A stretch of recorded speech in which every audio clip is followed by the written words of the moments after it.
Hello mga gaw, King Arts TV na naman ang inyong lingkod. At dahil nandito ka ngayon sa channel kong King Arts TV, ibig sabihin lang yan ay interesado ka na naman sa tutorial na gagawin natin ngayon. Dahil ang gagawin natin sa araw na to ay magpapalit tayo ng clutch lining. Tuturuan ko kayo kung paano magpalit ng clutch lining step by step. At ang sinyalis naman kung bakit kailangan mong palitan yung clutch lining mo ay yung kung mapapansin mo mga gaw, yung pag umarangkada ka, lalong-lalo na pag primera, segunda, tercera at saka kwarta o quinta, yung pag-arangkada mo na mapapansin mong yung motor mo ay yung tunog na lang ang malakas, ayaw nang kumapit. Yun bang pag arangkada mo, wala ka ng bilis na takbo na mapapansin, puro na lang malakas ang tunog, parang hindi na siya kumapit. Ibig sabihin lang yan ay palitin na yung clutch lining mo. Siguro manipis na o sira na, kaya ayaw nang kumapit yung clutch lining ng motor mo, kaya hindi ka na makaarangkada ng maayos. So ibig sabihin lang yan, papalitan mo na. At ngayon ay tuturuan ko kayo kung paano yan palitan. Mas maganda kasi kapag tayo mismo ang nakakaalam kung paano natin gawin, kung ano yung mga problema ng mga motor natin, para hindi na tayo maghanap ng mga mekaniko o magbabayad pa tayo ng mahal para lang maayos yung motor natin. Mas maganda tayo na mismo ang gagawa sa mga problema ng motor natin. So importante meron tayong kunting kaalaman para sa mga motor natin, lalong-lalo na sa mga mayroong mga motor dyan o yung mga rider dyan, yung mga may-ari ng mga nagagandahan at nag-aastigang mga motor dyan. So kailangan yung malaman kung paano gawin o paano ayusin ang sarili nyong motor. Mas maganda kasi kapag kayo mismo ang gumawa na hindi na kayo maghahanap pa ng mga mekaniko na pwedeng tumulong sa inyo. Kayo na mismo ang tutulong sa sarili yung motor, di ba? Actually, hindi lang naman pagpapalit ng clutch lining ang gagawin natin ngayon. Dahil ang tutorial na gagawin natin ngayon ay tuturuan ko rin kayo kung paano magtanggal at paano rin ibalik ang makina ng motor natin. Wow! Hindi naman pwedeng tatanggalin lang natin yan, tapos hindi natin alam kung paano ibalik. Wow! Diba? So kung alam mo kung paano tanggalin, so dapat alam mo din kung paano ibalik. Parang babae lang yan. Kung alam mo kung paano siya ligawan, so dapat alam mo rin kung paano siya aalagaan. So kung maniligo ka lang, tapos pagkatapos wala na, so mawawala din yan sa'yo. Iiwan ka rin yan. Parang motor. Kung tatanggalin nyo kasi aayusin mo, pagkatapos hindi mo alam kung paano ibalik, so masisira yung motor mo. So mawawala din yan sa'yo. Alright. So kung interesado ka naman sa tutorial na gagawin natin ngayon, baka naman pwedeng pahingi ng isang pindot ng subscribe dyan. At kung gusto mo pa ng mga dagdag kaalaman sa ating mga motor, huwag mo na rin kalimutang pindutin ang bell button dyan, para naman updated ka sa malahugot nating tutorial araw-araw, dahil nandito ka ngayon sa programa nating Hugot Motovlog by King Arts TV. So ano pang hinihintay natin? Tara, umpisahan na natin.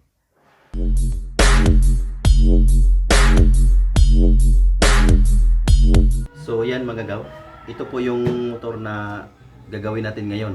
Tatanggalin natin yung makina niya dahil papalitan natin ng clutch lining. Ang motor po ito ay Rossi Swiss Mono. So yung clutch lining niyan is magkapareho lang naman sa yung mga Rossi 110, 125 or yung mga 125 na mga motor gaya ng Wave, XRM. Yung TMX same lang din lang yan sila ng laman. So ayan, dito sa loob na to yung yung clutch lining. So yung mga motor na mga 110 or 125 or yung ibang mga motor, same lang naman sila ng laman. Ilang laman dito sa loob. So pareho lang din sila kung paano tatanggalin at kung paano ibalik. Meron lang silang pagkakaiba ng konti, pero halos mga motor pare-pareho lang yan ng laman dito. So unang-una mong gagawin ay siyempre tanggalin mo muna yung oil na nakalagay dito. Kung makita nyo, tinanggal ko na yung oil niya. Ayan. So, at ito, tinanggal ko na rin. Kasi hindi mo ito matatanggal kung nandito ito. So, tinanggal ko na rin to. So, ngayon, ang susunod natin gagawin ay tanggalin natin to. Ayan. Kita mo yan? So, ayan. Tanggalin natin yan. So, ayan.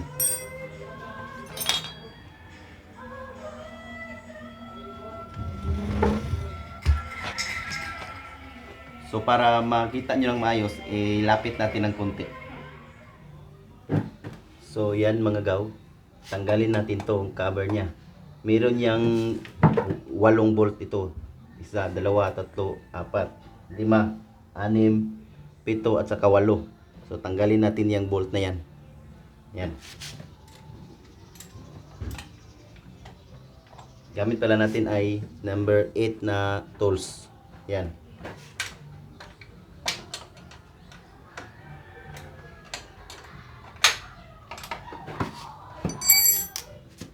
So ayan mga gaw, natanggal na lahat. Yung 8 bolt niya. Ayan.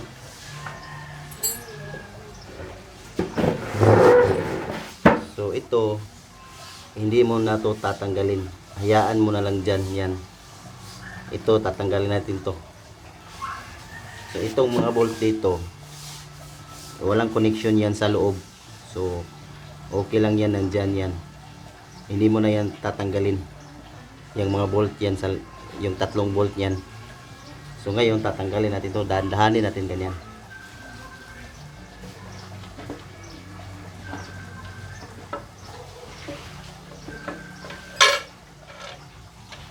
Ayan.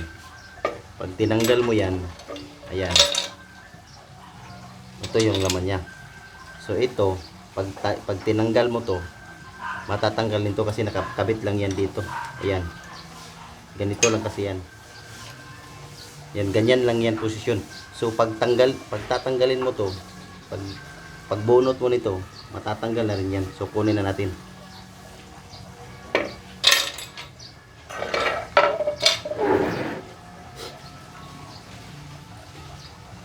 So ngayon, ito yung laman niya. Ito yung clutch lining niya. Yan. Ito yung clutch lining. Ito yung papalitan natin. Kung papalit kayo nito, ito yung papalitan. So ngayon, pag natanggal na yan, ang unang-una yung gagawin, tanggalin nyo tong bearing dito. Pwede nyo yan bunutin. Ayan. So, lagay natin dyan. So ayan mga gaw, matapos mong tanggalin itong bearing, ngayon naman itong 3 bolt. Ayan, tanggalin mo yung 3 bolt na yan.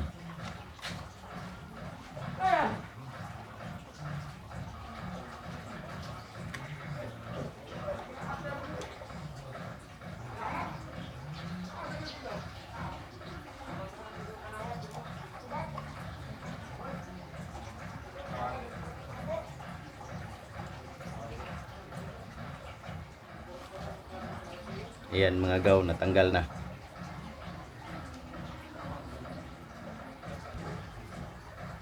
After that mga gaw, ito, kita nyo yan. Yung lock nyan, paluwagin nyo yung lock nyan. May mga lock yan, yan, ganyan.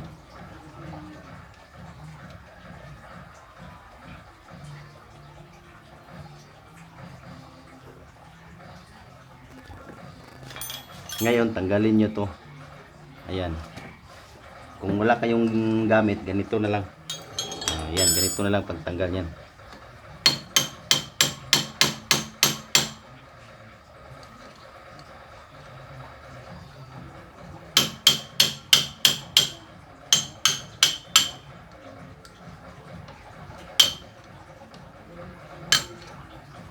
So ayan, tapos yan, tanggalin nyo. So ayan, pagkatapos mong tanggalin yan, meron yang bearing dito. Ayan. Ayan, meron siyang nakalagay yan, outside. So ibig sabihin yan, outside, ito yung sa labas. So ganito yan pagkuha nyo. So ganito pagkuha. So pagkuha nyo yan, ganito rin pagtanggal. So ito yung outside, sa labas yan. Ngayon ito. Ito, yan. So bali ganito yan sila, outside. So dyan yan. Tapos ito. So tandaan nyo yan kung paano yan tinanggal. Sabay yan sila tanggalin. Pero bago matanggal yan, meron yang lock dito. Ayan, tanggalin din natin. Ayan, kung wala kayong tools na magamit, pwede din ganito lang. Ganito din. Kung paano nyo tinanggal yung dito kanina. So ganun din dito. Ayan.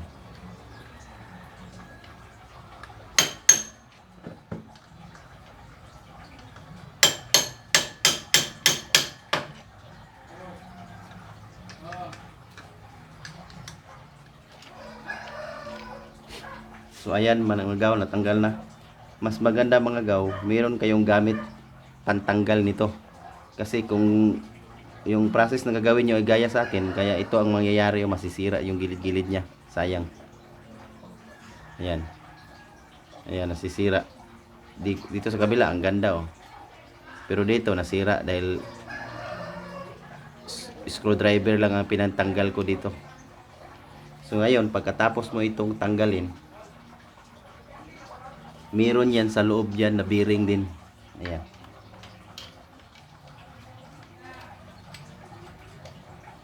Ayan, katulad kanina, dito, meron din siyang nakalagay dyan.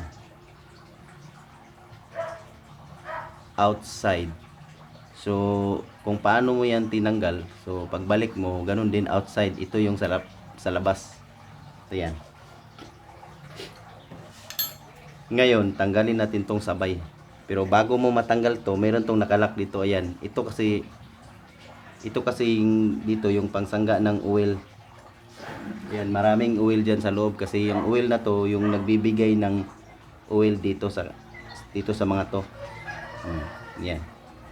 Dito sa mga to. Ito yung dito siya kumukuha ng oil na nalagay yan dito sa ilalim. Tapos itong oil naman na nilagay natin, kapag mag-change oil tayo, dito yan lalabas. Yan ang dahilan kung bakit meron itong takip. 'Di ba yung takip kanina kinuha natin? So meron yang takip diyan para yung oil niya hindi lumalabas dito sa gilid. Dito lang siya lalabas oh. Lalabas dyan ang yung oil, papasok dito. Ayan. Papasok dito. Pagpasok naman ng oil niyan, kita mo yan dito, ayan, dito. Dito yan lalabas. Dito papasok yan dito sa makina niya dito sa loob. Yan yung yan ang ginagawa ng oil dito palabas papunta dito sa gilid. Ayan. Kung makikita niyo yan yung butas niyan. Yan yung karugtong dito. So, palabas yan dito sa kanyang nandito yung kanyang gasket, yung kanyang gasket, yung kanyang piston dito. So, nagtatapon niya ng oil papunta doon para malagyan niya ng oil dito sa loob niyan. Ayan. So, ngayon, tanggalin muna natin to. Meron tong bolt dito eh. Ang kasya sa bolt dyan is 10. Ayan, 10. Dalawa yan sila. Dito, at saka meron din dito sa ilalim. Yan, tanggalin natin.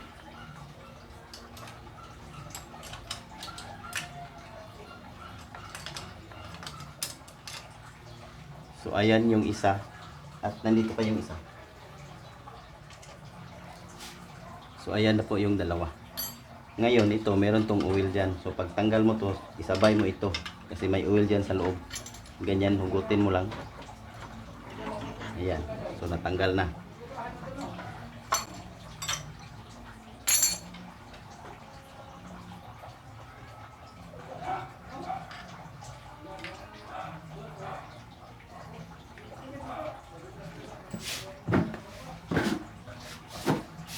Ngayon, ito, meron tong spacer.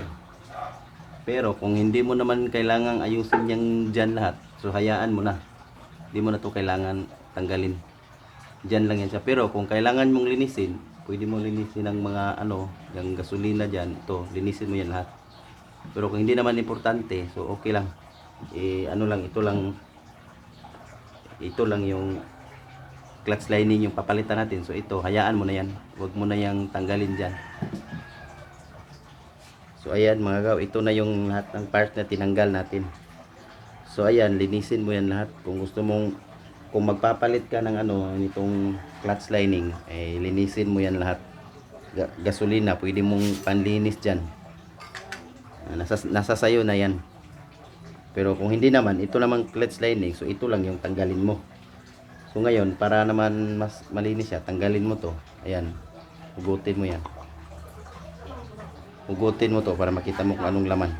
Para naman hindi ka maignorante sa laman nito. So ayan, pwede mo lang yang hugutin. Ayan.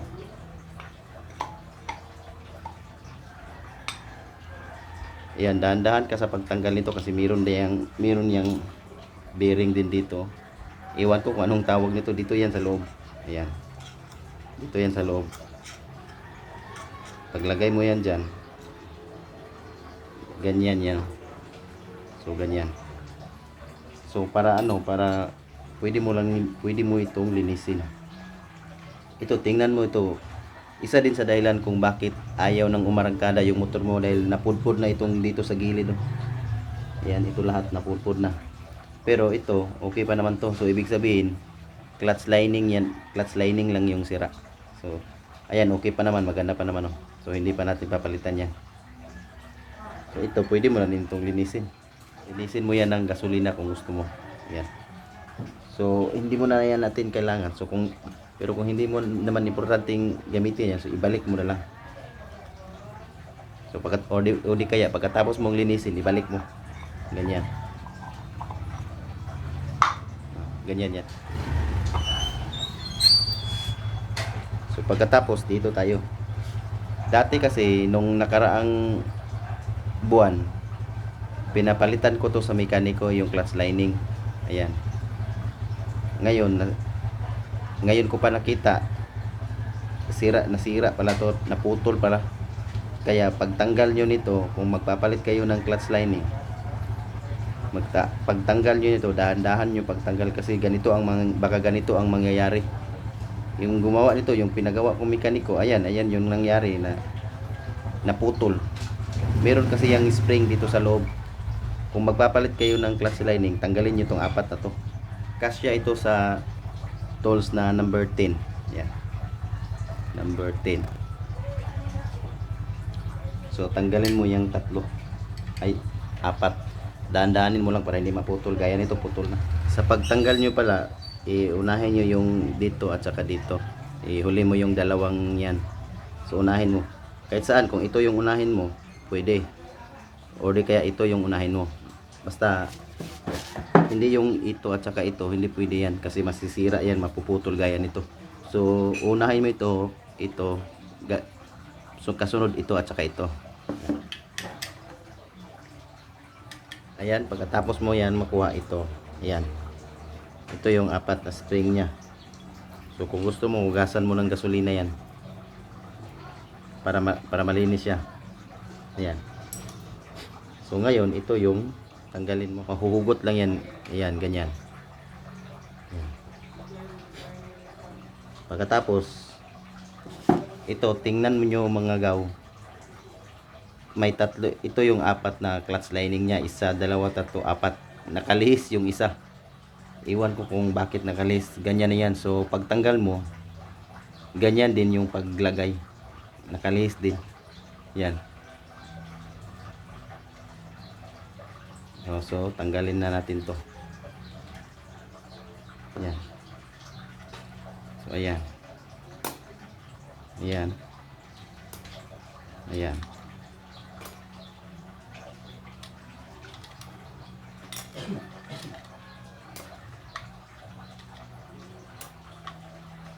Ayan, tapos ito. Ayan, pwede mo niyang linisin yan. Linisan mo na yan. Ito, pwede na rin to.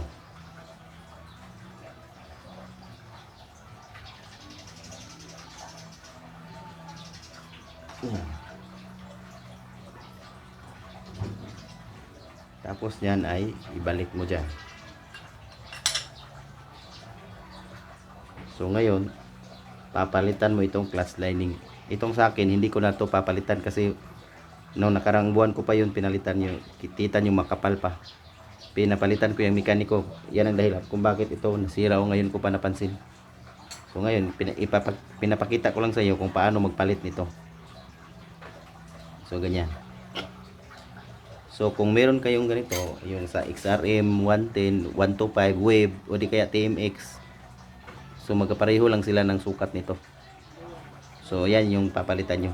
So sa pagbalik nyo, ilagay mo dyan ganyan.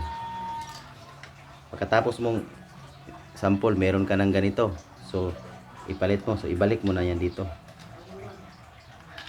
Yan. Pagkatapos isunod mo ito. Ayan. Isunod mo yan. Pagkatapos ito, Ito naman.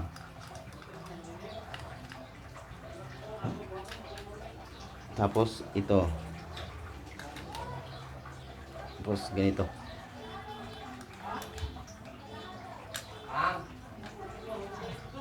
Tapos ito. Actually, hindi ko alam kung anong pangalan nito kasi na-studyhan ko lang yung pinalitan nito ng clutch lining. Tiningnan ko kung paano to ginawa. Kaya ngayon, sinishare ko sa inyo kung paano nyo gagawin para may alam din kayo. Di ba? Ganito tayo kasi mga Pinoy nagsishare ng ating mga kaalaman. So ayan. Ito naman nakalihis yan. Ayan. Ito naka-straight yung tatlo. Kanina pag bukas natin nakalihis yung isa. Ganyan. Di ba? So pagkatapos ibalik mo na rin to. Ayan.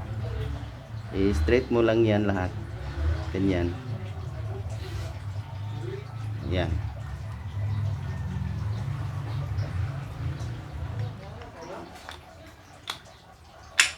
So ayan, nabalik na. Ganito lang ang pagpalit ng clutch lining. So ngayon, ang gagawin natin sa susunod ay ibalik natin yan. Ayan, ibalik natin dyan sa ating makina. Ayan.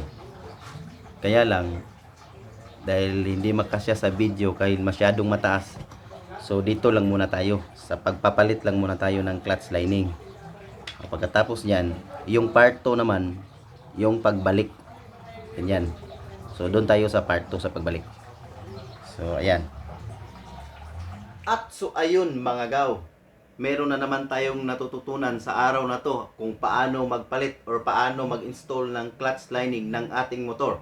Pero teka, patikim pa lang yan. Hindi pa dyan nagtatapos dahil part 1 pa lamang yung napanood nyo. Meron pa tayong part 2 nakatago dyan dahil ang nakikita nyo lang muna ay yung kung paano tanggalin at kung paano magpalit ng clutch lining.